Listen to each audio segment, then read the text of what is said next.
پیارے آقا صلی اللہ تعالیٰ علیہ وسلم پر جادو ہوا تھا، اور کیا یہی سبب جو ہے پیارے آقا علیہ السلام کے وصال ظاہری کا سبب بنا تھا؟ نبی پاک صلی اللہ علیہ وسلم کے وصال ظاہری کا سبب تو یہ نہیں بنا تھا، البتہ وہ جو زہر آپ کو دیا گیا تھا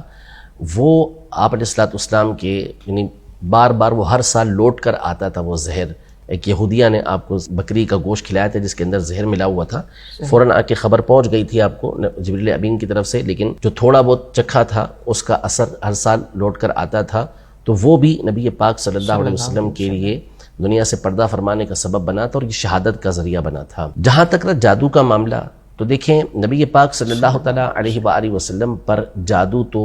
لبید بن عاصم نامی یہودی نے کروایا۔ یہ تو صحیح بخاری شریف، صحیح مسلم کے اندر یہ حدیثیں موجود ہیں کہ نبی پاک صلی اللہ تعالیٰ علیہ وسلم پر جادو کیا گیا، اور نبی پاک صلی اللہ علیہ وسلم پر اس کا زیادہ سے زیادہ اثر جو ہوا وہ آپ کے جسم مبارک پر ہوا۔ یعنی جو آپ پر وحی نازل ہوتی تھی، جو احکام تبلیغیہ تھے، جو پہنچانے کا حکم تھا کہ یہ چیزیں آپ نے لوگوں تک پہنچانی ہیں، ان پر فرق نہیں پڑا تھا، بس یہ جسمانی طور پر ہوا تھا، اور یہ کہ بعض اوقات کوئی کام کر لیا تو لگتا ہے ایسا تھا کہ وہ کام نہیں کیا۔ اس طرح آپ علیہ السلام پر اس کا اثر ہوا تھا، تکلیف تھی نبی پاک صلی اللہ علیہ وسلم کو، اور یہ صحیح حدیثوں کے اندر موجود ہے، صحیح بخاری شریف کی حدیثیں موجود ہیں۔ نبی پاک صلی اللہ علیہ وسلم نے خود سیدہ عائشہ رضی اللہ تعالی عنہا کو یہ بتایا کہ دو فرشتے آئے، جس میں سے ایک جبریل تھے اور دوسرے میکائیل علیہ السلام تھے، دونوں ایک نیند کی حالت میں نبی پاک صلی اللہ علیہ وسلم تھے، وہ ایک سر کے پاس بیٹھے، ایک پاؤں کے پاس بیٹھے، اور گفتگو کرنا شروع کی کہ ان کو کیا ہوا ہے، تو بتایا گیا کہ مطبوب، ان کے اوپر جادو کیا گیا ہے۔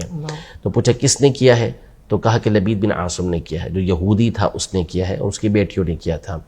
پھر بتایا کہ کس کس چیز کے اوپر جادو کیا گیا ہے، یعنی کس انداز میں کیا گیا ہے، تو بتایا وہ کنگھی کے ذریعے، کنگھی میں سے نکلنے والے بالوں کے ذریعے، کھجوروں کے جو خوشے ہوتے ہیں ان کے ذریعے آپ علیہ السلام پر جادو کیا گیا ہے، اور پھر کنویں کے اندر جو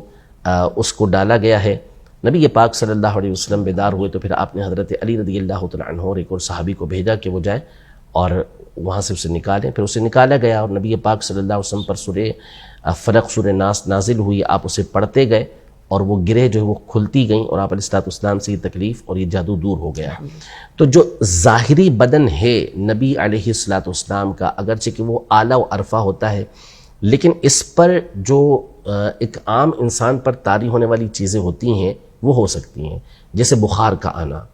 سر کا درد ہونا، جسم میں درد ہونا۔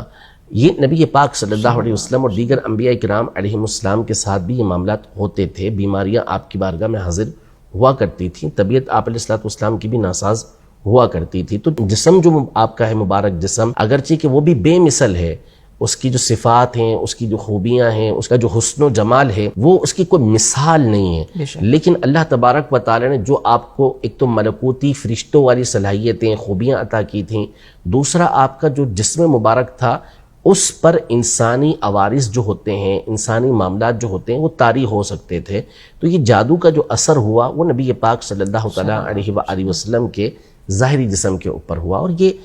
کوئی اپنی طرف سے کہنے والی بات نہیں، باوجود اس کے کہ معلوم ہے کہ یہ بخاری مسلم کے اندر موجود ہے، اس کا انکار کرتے ہیں، اور وجہ وہ یہ سمجھتے ہیں کہ غالباً اس کے اندر نبی پاک صلی اللہ علیہ وسلم کی توہین ہے۔ تو ظاہر ہے کہ نبی پاک صلی اللہ علیہ وسلم کی تو ادنا سی توہین بھی کفر ہے، بندے کو دائرہ اسلام سے خارج کر دے گی،